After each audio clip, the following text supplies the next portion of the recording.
اصل میں پرابلم ہمارا کیا ہوتا ہے، ہم جب اپنے آپ کو غلام کہتے ہیں یا ہم کسی سے سنتے ہیں کوئی درس دے رہا ہے اور کہہ رہا ہے کہ سب مسلمان خاص طور پر، ویسے تو تمام انسانیت اللہ کی غلام ہے، لیکن جب کوئی درس دینے والا کہتا ہے کہ سارے مسلمان اللہ کے غلام ہیں، غلامی کے نام سے، سلیوری کے نام سے ہمارے ذہنوں میں نیگیٹو کونوٹیشن ہے یا نہیں؟ نیگیٹو خیال آتا ہے کہ نہیں آتا؟ آتا ہے نا. ہم غلامی کا نام سنتے ہیں تو ہمیں فوراً سے ریولجن آتا ہے، ہمیں فوراً سے غصہ آنے لگ جاتا ہے کہ لو ہم غلام کیسے ہو گئے. اس لیے کہ ہم نے جو تاریخ پڑھی ہے یا ہم نے جو تاریخ دیکھی ہے اس میں ہم نے غلاموں کے ساتھ جانوروں جیسا سلوک دیکھا ہے، بلکہ جانوروں سے بھی بدتر سلوک دیکھا ہے کہ ان کو زنجیروں کے اندر باندھ کے اور ان کو مڈس کے اندر رکھ کے اور ان کو بھوکا رکھ کے اور ان کو سڑکوں پر اور گلیوں میں گھسیٹ کر جانوروں کی طرح ان کو ٹریٹ کیا جاتا تھا. اللہ تعالیٰ نے یہاں پر جو مجھے اور آپ کو غلام کہا ہے اس کے اندر محبت کا ایلیمنٹ ہے. یاد رکھیں جب بھی میں نے کہا تھا حضرت ابو بکر بائی چوائس اللہ کے غلام بنے، اور جب وہ اللہ کے غلام بنے تو سب سے بڑھ کر درجات ان کو انسانیت میں مل گئے. ہم غلام کا جب تصور دیکھتے ہیں تو ہمیں ریزنٹمنٹ آتا ہے، اور ابھی میں نے آپ کو بتا دیا کہ اس کی وجہ ہماری یہ جو نیئر ہسٹری ہے جس کے اندر ہم نے غلامانہ سوچ کو دیکھا ہے، جس میں ہم نے کنسنٹریشن کیمپس کو دیکھا ہے، جس میں ہم نے بہت بری طرح سے انسانیت کے ساتھ ظلم ہوتے ہوئے دیکھا ہے، اس کی وجہ سے ہمارے اندر سلیوری کا نام سن کر نفرت آ جاتی ہے. اور جب ہم یہ سنتے ہیں کہ اسلام کے اندر بھی سلیوری کے قوانین موجود ہیں، جب ہم یہ سنتے ہیں کہ اسلام بھی غلام بنانے کی اجازت دیتا ہے، اس وقت ہم بہت زیادہ غصے میں آتے ہیں. آج میجورٹی خود مسلمان اس بات پر غصہ کرتے ہیں کہ اسلام نے سلیوری کے قوانین ایسے کیوں رکھے ہوئے ہیں. غصہ کرتے کہ نہیں کرتے؟ آپ کو خود معلوم ہوگا. اور آپ اپنے ارد گرد لوگوں کی زبانوں سے زہر اگلتے ہوئے دیکھتی ہیں کہ اسلام کے اندر تو بڑا ظلم ہے. جو قوانین اسلام نے کنیزوں کے لیے، غلاموں کے لیے اور لونڈیوں کے لیے دیے ہیں، ہم میں سے کتنی خواتین اس وقت تیار ہوتی ہیں کہ اسلام کو ڈیفینس کر سکیں؟ ہم خود اس وقت اپولوجیٹک ہو رہے ہوتے ہیں. ہاں صحیح بات ہے، بس ایسا ہونا نہیں چاہیے. اصل میں لوگوں نے ڈسٹارٹ کر دیا، اللہ نے تھوڑی یہ کہا ہے، وہ تو مفسرین نے اور مولویوں نے اس کو ایسا بنا کر بتا دیا. آج مسلمان اتنا اپولوجیٹک ہو کر اس چیز کو ڈیفائن کرتے ہیں، حالانکہ اگر آپ دیکھیں اسلام وہ مذہب ہے جس نے غلامی کو اپلفٹ کیا ہے. یہ حقیقت ہے. اسلام نے آ کر غلامی کو نیا ایجاد نہیں کیا، انوینٹ نہیں کیا. اسلام سے پہلے سے غلامی موجود تھی. غلام اسلام سے بہت پہلے سے بنائے جاتے تھے.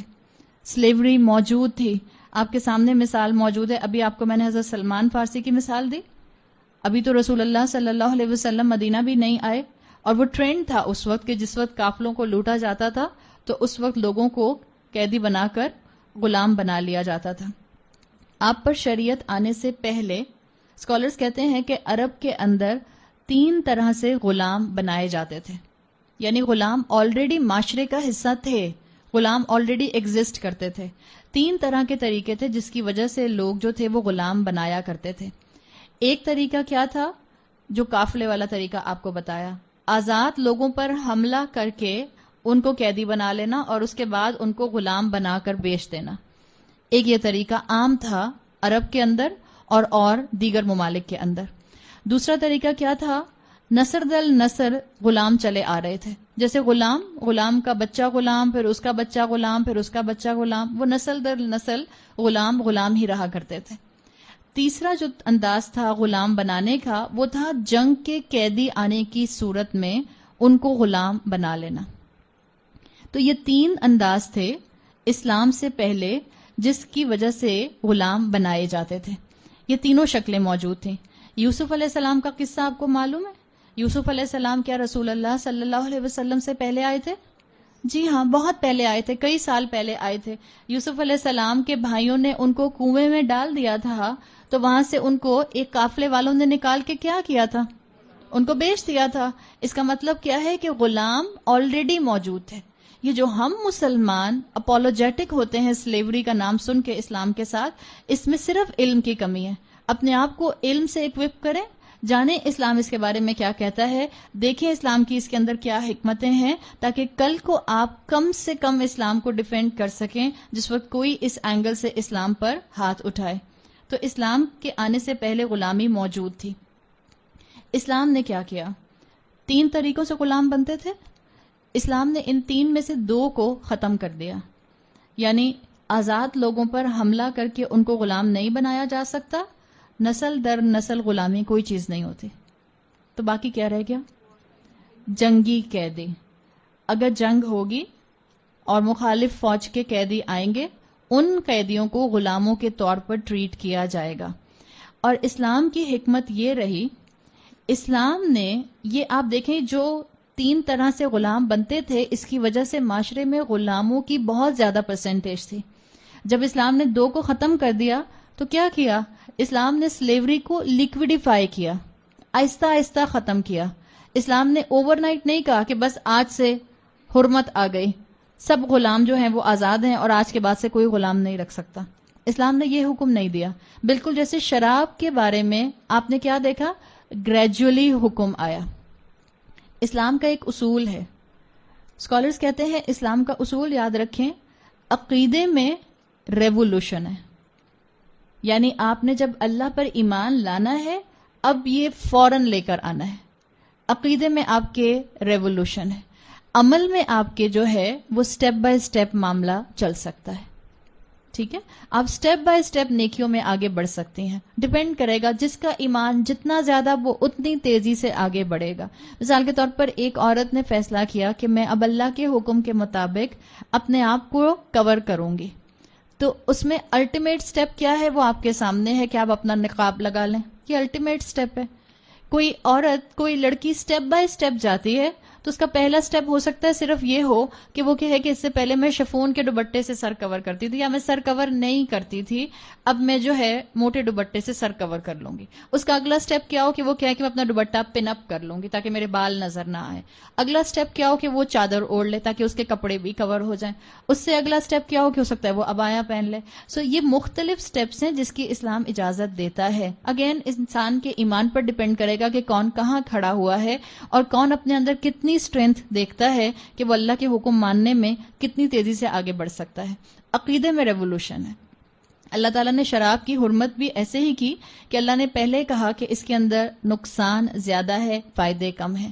پھر اللہ نے کہا کہ دیکھو جب تم نشے کی حالت میں ہو تو نماز کے قریب نہ جاؤ.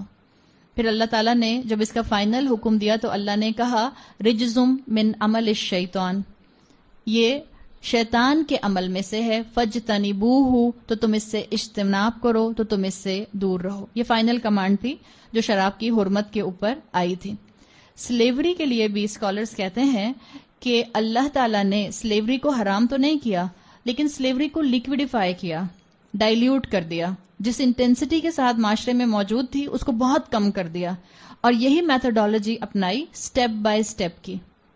یہ سٹیپ بائی سٹیپ کی میتھڈالوجی کیوں اپنائی؟ اوور نائٹ کیوں نہیں کہہ دیا کہ کل سے سارے غلام آزاد ہیں؟ اس لیے کہ غلام اس دور کے، اس وقت کے لوگوں کی کموڈٹی ہوتے تھے. جیسے آج لوگ شیئرز خریدتے ہیں، شیئرز ہوتے ہیں لوگوں کے، اور لوگ شیئرز اپنے وقت کے ساتھ ساتھ جمع کرتے ہیں نا. ایک ساتھ تو بہت سارے نہیں خرید لیتے، وقت کے ساتھ ساتھ آپ کے شیئرز بڑھتے چلے جاتے ہیں. ایک کموڈٹی ہے. اسی طرح سے یہ جو غلام ہوتے تھے یہ عربوں کی ایک کموڈٹی تھی. اگر اللہ تعالیٰ اوور نائٹ کہتا کہ بس اب غلامی ختم، اب کل سے کوئی غلام نہیں ہوگا، تو عرب تو زمین پر آ جاتے، ان کا تو بالکل فلاپ ہو جاتا بزنس سارے کا سارا اور کاروبار. اللہ تعالیٰ یہ نہیں چاہتا. اللہ نہیں چاہتا کہ انسان ہینڈ ٹو ماؤتھ ہوں. اللہ نہیں چاہتا کہ انسان غربت میں رہے. اللہ ترقی کے خلاف نہیں ہے، اللہ نافرمانی کے صرف خلاف ہے. تو اللہ نے ایسا اصول دیا، ایسے قوانین دیے جو لوگوں کو ایکسیپٹ کرنے میں آسانی ہو. اور یہ آپ کو میں صرف اس لیے بتا رہی ہوں کہ آج جس ٹائم میں آپ اور میں ہیں، اس میں ہر اس اینگل پر اسلام پر انگلی اٹھائی جا رہی ہے اور اسلام پر آرٹیکلز کے آرٹیکلز لکھے جا رہے ہیں جس سے لگتا ہے کہ ہم اس طرح سے اسلام کو بدنام کر سکتے ہیں. کوئی آپ کی نماز اور روزے اور حج اور زکوٰۃ کو کچھ نہیں کہے گا. یاد رکھیں، نان مسلمز کو آپ کی نماز، روزہ، حج، زکوٰۃ بادر نہیں کرتے. نان مسلمز کو آپ کے یہ کانسیپٹس بادر کرتے ہیں. اس جگہ سے وہ اسلام پر نقب لگاتے ہیں اور آپ کو صرف اور صرف اس وجہ سے اس چیز کے ساتھ آگاہ کیا جا رہا ہے تاکہ آپ کے پاس بیسک انفارمیشن ہو. یہ بالکل بیسک رولز ہیں سلیوری کے بارے میں جو آپ کے علم میں ہونے چاہیے, تاکہ اگر کل کو آپ یا آپ کا بچہ کوئی آرٹیکل پڑھتا ہے اسلام کے خلاف تو اس کے اندر اسلام کے لیے ریولجن نہ آئے, اس کے اندر اسلام کے لیے غصہ نہ آئے, وہ یہ نہ کہے کہ کیوں اللہ نے ایسے قوانین دیے کہ جو اتنے سخت قوانین ہیں. اللہ کے قوانین کی حکمت سمجھیں. ہم بغیر علم کے خود مسلمان ہوتے ہوئے اسلام اور قرآن پر انگلیاں اٹھاتے ہیں. تو اللہ تعالیٰ نے گریجولی حکم دیا اور ان تین میں سے ایک آپشن کو اویل کرنے کی اجازت دے دی. آپ نے جہاد کا لفظ سنا ہے؟ جہاد کا مطلب سمپل کیا ہوتا ہے؟ اسٹرگل ٹو اٹ موسٹ, اپنی طرف سے پوری کوشش کرنا. ہم جو سنتے ہیں جہادسٹ موومنٹ اور ہمارے ذہن میں فوراً جنگ و جدال اور تلوار اور مشین گن اور ایٹم بام یہ آ جاتا ہے. جہاد از اے سمپل ٹرم. کیا آپ اس وقت یہاں آ کے جہاد کر رہی ہیں؟ آپ بھی تو جہاد کر رہی ہیں. جہاد از سمپل اسٹرگل.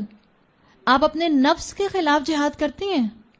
آپ اپنے نفس کے خلاف جہاد کرتی ہیں. جب اپنے نفس کو غلط ٹیمپٹیشن سے روکتی ہیں, جب آپ اپنے نفس کو اللہ کی نافرمانی سے روکتی ہیں, آپ جہاد کر رہی ہوتی ہیں. جہاد کا پہلا لیول اپنے نفس کے ساتھ ہے, اور جہاد کے 9 لیولز ہیں جو اسکالرز بتاتے ہیں. 9th لیول پر قتال آتا ہے. شروع کے 8 لیول میں کہیں جنگ اور قتال نہیں ہے. یاد رکھیں. اور قتال کے لیے اصول یاد رکھیں. یاد رکھیں قتال جہاد ہوتا ہے. کیا کہا ہے میں نے؟ قتال جہاد ہوتا ہے, لیکن ہر جہاد قتال نہیں ہوتا. اگر یہ اصول آپ کو یاد رہے گا تو آپ جتنا بھی ٹیررزم آپ کے ارد گرد پھیلا ہوا ہے اب اس کی کانسپریسی سمجھ جائیں گی. ہمیں نام لینے کی ضرورت نہیں ہے کسی کا بھی. یہ جو آپ کے ارد گرد کانسپریسیز ہیں یہ ساری پولیٹیکل گراؤنڈز پر ہو رہی ہیں. اس کے پیچھے کہیں دین نہیں ہے. ہم انویڈڈ گروپس کی بات نہیں کر رہے. آپ کے گھر پر کوئی حملہ کر دے تو کیا آپ اپنا ڈیفینس کرتے ہیں؟ اگر کسی ملک پر کوئی ناحق حملہ کرے گا تو ظاہر اندر کے رہنے والے لوگ جو ہیں, جو اس کے ہیبیٹنٹس ہیں, وہ حملے کا جواب دیں گے. وہ بالکل الگ چیز ہے. لیکن یاد رکھیں اللہ نے اصول کیا دیا ہے؟ قتال اگر ہوگا اور قتال کی کنڈیشن پوری ہوں گی تو قتال ہو سکتا ہے. قتال کی کنڈیشنز یہ ہوتی ہیں کہ ایک امت کا خلیفہ ہو اور وہ امت کا خلیفہ قرآن اور سنت کو فالو کرنے والا ہو. وہ حکم دے قتال کا اور وہ ان 8 سٹیجز سے لوگ گزر چکے ہوں جو میں آپ کو بتا رہی ہوں کہ قتال جہاد کے 9 سٹیجز ہیں. وہ لوگ قتال کریں گے, اور جب خلیفہ وقت کے انڈر قتال ہوگا اور جو اپوزٹ دوسری فوج ہوگی اس کو شکست ہو جائے گی, اور جو قیدی ان کے آئیں گے ان قیدیوں کو پھر غلام بنایا جائے گا. دس از دا اونلی ایکسیپشن جو آج اسلام کے اندر موجود ہے. رسول اللہ نے بھی اس کو قائم رکھا, بعد میں بھی یہ قائم رہی, اور آج تک یہ حکم قرآن میں موجود ہے. اس وقت سسپینڈڈ ہے. کیا مطلب ہے سسپینڈڈ ہے؟ اگر میں کہوں اس وقت یہ حکم منسوخ ہے, اس کا مطلب کیا ہے کہ ختم ہو چکا ہے. منسوخ نہیں ہے, معلق ہے, سسپینڈڈ ہے. جب کوئی خلیفہ وقت آئے گا, جب اس کے انڈر جو ٹیم تیار ہوگی وہ ان 8 سٹیجز سے گزر جائے گی جہاد کے, اور پھر وہ 9th سٹیپ پر جا کر قتال کریں گے, اس صورت میں جو سامنے والی فوج کے قیدی آئیں گے ان کو غلام بنایا جائے گا. یہ اسلام کا اصول ہے. صرف اس حکم کو اللہ نے قائم رکھا ہے.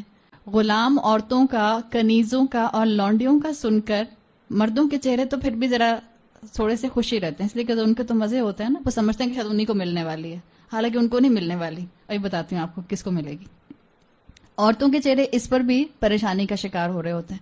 ہم زیادہ تر اسی پر اپنے آپ کو غصے میں لاتے ہیں کہ یہ کیوں ہے, اور یہ صرف ہمارے علم کی کمی ہے. اگر آپ اس چیز کو سمجھ جائیں تو نہ آپ کو حوروں پر غصہ آئے گا, اس وقت میں ویسے حور کی بات نہیں کر رہی, اور نہ ہی آپ کو یہ غلام اور لونڈیوں پر اور کنیزوں پر غصہ آئے گا. دیکھیں ہم نے بات کیا کی ہے کہ یہ غلام عورتیں کب آئیں گی اسلام کے اندر. ایک ہی کنڈیشن ہے, جب خلیفہ کی موجودگی میں قتال ہوگا اس وقت جو قیدی آئیں گے ان کو غلاموں کی شکل میں رکھا جائے گا. مقصد کیا تھا اس کا؟ کہ مثال کے طور پر اگر قیدی آئیں تو وہ حکومت کے اوپر برڈن نہ بنے، حکومت کے لیے وہ مصیبت نہ بن جائیں کہ ان کا کھانا پینا، کپڑا، رہنا سہنا، یا ان کے لیے بڑی بڑی جیلیں بنانا، یہ تو بہت مشکل کام ہوتا ہے نا. ہم نے جس طرح سے دیکھا ہے کنسنٹریشن کیمپس کے اندر انسانوں کا کیا حال ہوتا ہے. اگر آپ سب اپنے آس پاس کی دنیا سے واقف ہیں تو آپ کو اندازہ ہوتا ہوگا کہ جانوروں سے بھی گرا ہوا سلوک آج کی 21ویں صدی میں پرزنرز کے ساتھ ہو رہا ہے، آج ہو رہا ہے اسی پلانٹ ارتھ کے اوپر. اسلام نے یہ نہیں چاہا کہ ان سارے قیدیوں کو کنسنٹریشن میں رکھا جائے. اسلام نے چاہا کہ ان کو ڈسٹریبیوٹ کر دیا جائے تاکہ ان کی ذمہ داری جو ہے وہ ڈسٹریبیوٹ ہو جائے. اس لیے کہ اسلام کیا چاہتا تھا کہ ان کی بھی تربیت ہو. اصل مقصد یہ تھا کہ جو قیدی آ رہے ہیں ان کی بھی تربیت ہو. جہاں جہاں دنیا میں انسانیت نے اللہ کے قانون کے مقابلے میں اپنا قانون رکھا ہے وہاں وہاں انسانیت نے اپنا نقصان کیا ہے. آپ لکھ کر دیکھ لیں، آپ چیک کر کے دیکھ لیں، آپ اسٹیٹسٹکس چیک کر لیں، آپ اس کو ورلڈ وائڈ دیکھ لیں. جہاں جہاں انسانیت نے اللہ کے قانون کے مقابلے میں اپنا قانون دیا ہے وہاں وہاں انسانیت نے ٹھوکر کھائی ہے. چاہے وہ شوہر اور بیوی کا تعلق ہو، چاہے وہ یونٹ آف ہاؤس کا معاملہ ہو، چاہے وہ فیملی سٹرکچر کی بات ہو، سب جگہ پر آپ دیکھیں گی کہ آپ کو وہاں پر انسانیت ٹھوکر کھاتی ہوئی ملے گی. تو اللہ تعالیٰ نے ذمہ داری یہ ڈالی کہ ان قیدیوں کو ڈسٹریبیوٹ کیا جائے. اچھا، یہ قیدی ڈسٹریبیوٹ کون کرتا تھا؟ ایسا نہیں ہوتا تھا کہ جو جنگ سے لڑ کر آیا اور جس نے دیکھا کہ اچھا یہاں قیدی ہیں تو اپنی پسند کی عورت لے لی. ایسا اصول نہیں ہے. اصول کیا تھا اور جو آج بھی اصول ہے، خلیفہ وقت کی ذمہ داری ہوتی تھی کہ وہ جس کو چاہے جتنے چاہے قیدی جو ہے وہ دے دے. یہ خلیفہ وقت کی ذمہ داری ہوتی تھی. اور اسکالرز کہتے ہیں کہ خلیفہ وقت کی ذمہ داری بالکل ایک ولی کی طرح ہوتی تھی. جیسے مثال کے طور پر ولی ہم کسے کہتے ہیں؟ باپ اپنی بیٹیوں کے ولی ہوتے ہیں. باپ اپنی بیٹیوں کو کسی کے نکاح میں دے دیتے ہیں. ایسا ہی ہوتا ہے نا. خلیفہ وقت ان تمام مردوں کے لیے جو قیدیوں کی شکل میں آتے تھے یا عورتوں کی شکل میں آتے تھے، ان کے لیے ولی کا مقام رکھتے تھے تاکہ ان کو دے دیا جائے، کسی کے حوالے کر دیا جائے جو ان کے کھانے پینے کا، اٹھنے بیٹھنے کا اور تربیت کا کام کر سکے. دیا کس کو جاتا تھا؟ ایسے رینڈملی معاشرے میں ان کو ڈسٹریبیوٹ کیا جاتا تھا. وہ مجاہدین جو متقی ہیں، اور ذرا یاد رکھیں کہ وہ جہاد کے 8 لیول کراس کر کے 9 لیول پر قتال میں آئے ہیں، ان کو یہ غلام عورتیں اور غلام مرد ڈسٹریبیوٹ کیے جاتے تھے. آپ اندازہ لگائیں کہ یہ جو مجاہدین ہوتے تھے ان کا تقوی کا لیول کیا ہوتا تھا. اور تاریخ آپ کو بتاتی ہے کہ ضروری نہیں ہے کہ ہر مالک نے اپنی لونڈی سے ریلیشن شپ قائم کیا ہو، جسمانی تعلق قائم کیا ہو. ضروری نہیں ہے، ایک آپشنل چیز ہے. ہر ایک نے نہیں کیا. اللہ تعالیٰ نے بتایا ہے. یہ جو سلیوری کی حکمتیں اللہ نے رکھی، یہ کیوں رکھی؟ تاکہ آپ اور میں سمجھیں اور آپ سوچیں. ہم سمجھتے ہیں شاید کہ وہ جتنی بھی نان مسلم قیدی عورتیں آ رہی ہوں گی سب ٹیلر سوئفٹ جیسی ہوں گی. ٹیلر سوئفٹ کو جانتے ہیں؟ بچے جانتے ہیں. آپ امیجن کریں وہ کون سی عورت ہے جس کو قیدی بنایا گیا ہے. اس دوسرے ملک کی رینڈملی شہر سے عورتیں نہیں پک کرتے، جو میدان جنگ میں آ گئی ہاتھ میں تلوار لے کر مسلمانوں کی گردنیں اڑانے کے لیے، جس کے دل میں اسلام کے لیے بھی گرج ہے، جس کے دل میں مسلمانوں کے لیے نفرت ہے، وہ آئی ہے قیدی کے طور پہ. اس کو سنبھالنا آسان کام ہے؟ آپ کا کام ہے، خیال ہے. اور آپ نے دیکھا جو اس طرح کی عورتیں ہوتی ہیں وہ کس طرح کی ہوتی ہیں؟ کبھی آپ نے کسی ریسلر خاتون کو دیکھا؟ نرم و نازک سی، ڈیلیکیٹ سی، ایسی ہوتی ہیں. اب آپ کو اندازہ ہو گیا. اب جب آپ کے شوہر کنیز کا بات کریں آپ کے ساتھ تو آپ کے ذہن میں ویسی ریسلر عورت آنی چاہیے، اور ان کو بھی بتا دیجیے گا. ذرا خیال رکھیے گا، ریسلر ٹائپ عورتیں ہوں گی. صحیح؟ اس لیے کہ وہ عورت ہے جو مسلمانوں کے لیے دل میں نفرت رکھتے ہوئے شہر سے میدان جنگ میں آ گئی ہے تلوار ہاتھ میں لے کے. اس کو سنبھالنا بھی آسان کام نہیں ہے. اسی لیے اس کو ایک مجاہد کے حوالے کیا جاتا تھا. اور اسلام کا اصول کیا تھا کہ اب یہ جو عورت کنیز بن کے کسی کو دے دی ہے، مثال کے طور پر 25 مجاہد ہیں، 50 قیدی ہیں. صحیح؟ خلیفہ کی چوائس ہوتی ہے کہ وہ چاہے تو ایک آدمی کو، ایک مجاہد کو، ایک عورت ایک مرد دے دے، یا 2 مرد دے دے، یا 2 عورتیں دے دے. کمپلیٹلی خلیفہ کی چوائس، کسی کی پرسنل چوائس نہیں ہے. اور یہ سارے کے سارے متقی مرد ہیں، یہ سارے کے سارے اللہ کے راستے میں لڑنے والے مرد ہیں، یہ سارے کے سارے نعوذ باللہ سیکس ڈپرائیو مرد نہیں ہیں، یہ اللہ کا خوف رکھنے والے مرد ہیں. ہم صرف اور صرف انگلیاں اس لیے اٹھاتے ہیں کہ ہم نے دین کو سمجھا ہی نہیں ہے، ہم نے قرآن کھولا ہی نہیں ہے، ہم نے سیرت پڑھی ہی نہیں ہے، ہم اپنی مرضی کی سیرت پڑھتے ہیں. رسول اللہ کا یہ معجزہ، انگلیوں سے پانی نکل آیا، 1 گلاس 200 کو کافی ہو گیا، چاند کو 2 ٹکڑے کر دیا. یہ حقیقت بھی تو دیکھیں، اس کو بھی تو کھولیں اور اس کو بھی تو پڑھیں. یہ جو عورتیں آتی تھیں کنیز بن کے اور خلیفہ کی مرضی سے ان مجاہدین کو دی جاتی تھیں، اگر کسی کنیز کے گھر میں اولاد ہو جاتی تھی تو اس کنیز کو ام الولد کہا جاتا تھا. اس اولاد کا وراثت میں حصہ ہوتا تھا، اور مالک کے انتقال کے بعد، آقا کے انتقال کے بعد آٹومیٹکلی یہ کنیز آزاد ہو جاتی تھی. یہ اسلام کے اصول ہیں، یہ ہے اسلام کی سلیوری. ہم کس کنفیوژن کا شکار ہیں؟ ہمیں کیا چیز پریشان کرتی ہے؟ ہم کیوں اسلام کے لیے اپولوجیٹک ہوتے ہیں؟ ہم تو وہ لوگ ہیں جن کو دنیا کا بہترین مذہب دیا گیا ہے اور ہم شرمندہ زندگی گزارتے رہتے ہیں، اس لیے کہ ہم نے اس دین کو سمجھنے کے لیے زندگی میں وقت نہیں نکالا ہے. اللہ تعالیٰ مجھے اور آپ کو دل کھول کر اس دین کا سمجھ حاصل کرنے والا بنائے.